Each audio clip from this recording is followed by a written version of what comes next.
decides to pursue, how do you then say it's self-defense? How do the police, who had this evidence, knowing that he pursued him, say we're going to let him go with self-defense and let him leave with the gun?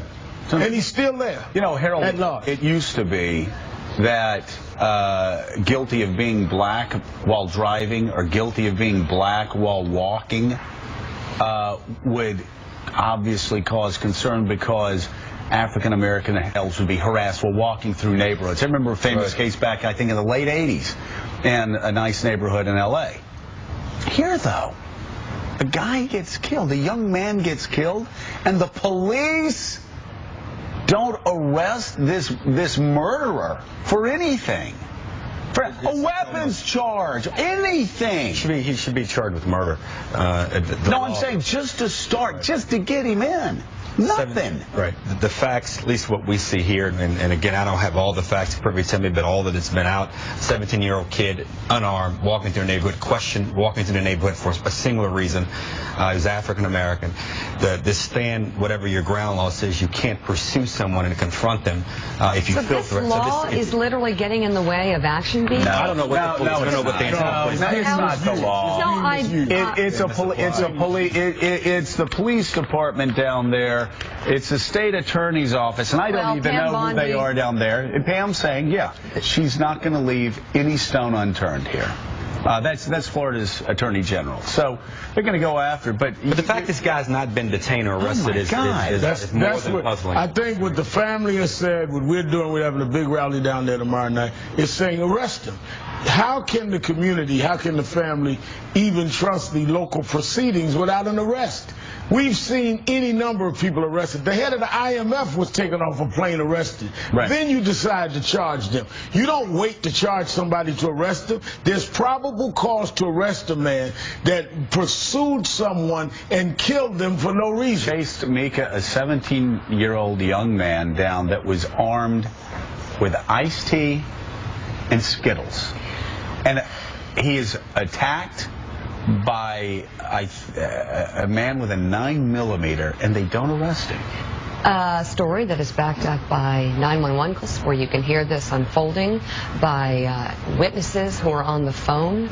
I'd like to know from Representative, why are they not arrested? I don't. What is the reason they're telling us? I have no idea. The only thing we heard, I think March 13th, the police said that they did not have probable cause. Then, after Attorney Crump, family attorney, and all of us said, release the tapes, release the tapes, release the tapes. When they released the tapes, we found that they did have probable cause because their own tapes show he was not defending himself, he was pursuing a Trayvon Martin. So, what do you mean you don't have probable cause when you have on tape, don't pursue, he pursues anyway? And how, Reverend Al, how is someone standing their ground against someone who's screaming for help? And who in fact, the only one that could have used standing their ground here would have been Trayvon Martin, ironically. Well, it doesn't make any sense in this case. Have you heard any evidence, because we haven't seen it in anything, I've read everything you can read, I've listened to all the tapes, any evidence that Trayvon Martin posed any threat to Mr. Zimmerman? Because initially Zimmerman told police that there was some kind of a struggle and Trayvon Martin came after him and jumped on his back and told this story. Have you seen anything, Reverend Sharpton, to support that? We've not seen or heard any evidence, any witness, or anything of that nature. But let's say, for argument's sake, and we really go stretching it because no one's heard it, that was the case.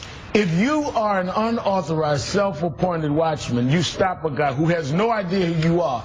Let's say there was an altercation. The guy could have been defending himself. But even then, you would have to prove at the precinct, establish that happened. You wouldn't take the word of the killer that, oh, he jumped on my back, when you've got 911 tapes that clearly contradict that, and just let him go. Yeah.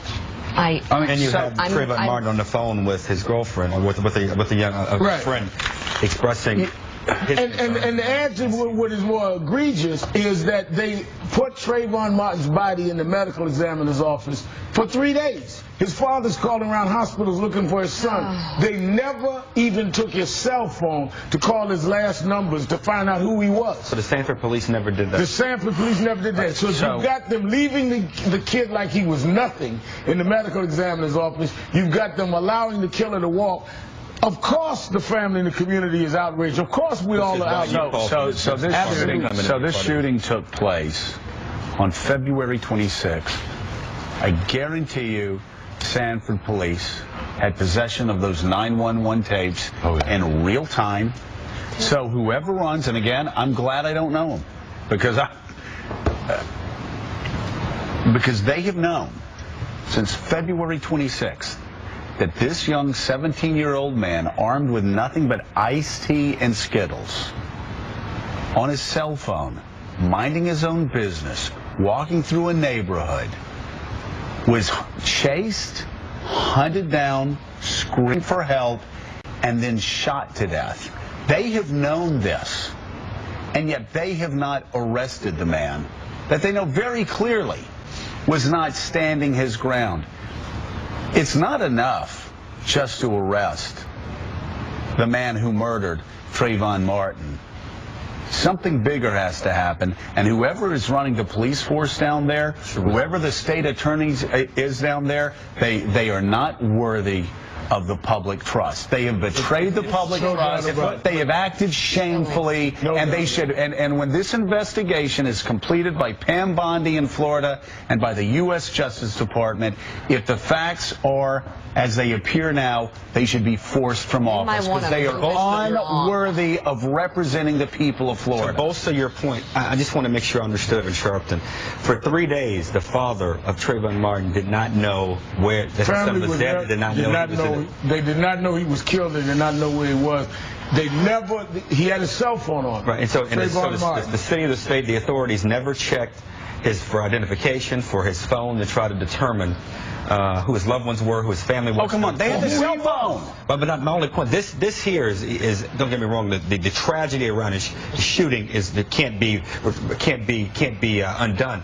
But the fact that they took no steps to reach out to his family. It sounds like they were trying to cover some tracks. Because listen. Come on, let's just say it.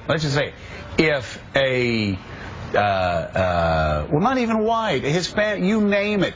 If this had happened in a neighborhood that was not a neighborhood, it was someone who happened to be white, would have informed from any of our neighborhoods, had this happened to him, and he was shot with a cell phone on there, you know what the police would do?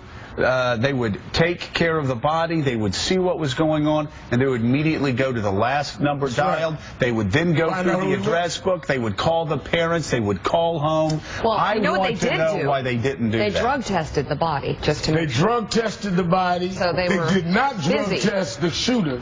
They did not alcohol test it. So they wait, hold a second. Yeah. So they drug test the kid that's carrying iced tea and Skittles, who's 17 years old. And who's 17, and yet they don't drug test the guy that's carrying the 9mm that just killed another person. Exactly. That's exactly right. Who are these people? Well, that is why I said in the beginning, the Justice Department and the state attorney must investigate. Hold on a second. Puts the whole thing Hey, in has the governor said anything here, Alex? Can you check and see if the governor's spoken out here? It is his state.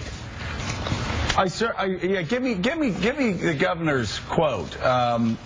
You know what? If there are rallies being held, they need to do the investigation, but the state of Florida needs to act aggressively. And the governor needs to set a tone. We call him. The governor needs to come out and set a tone.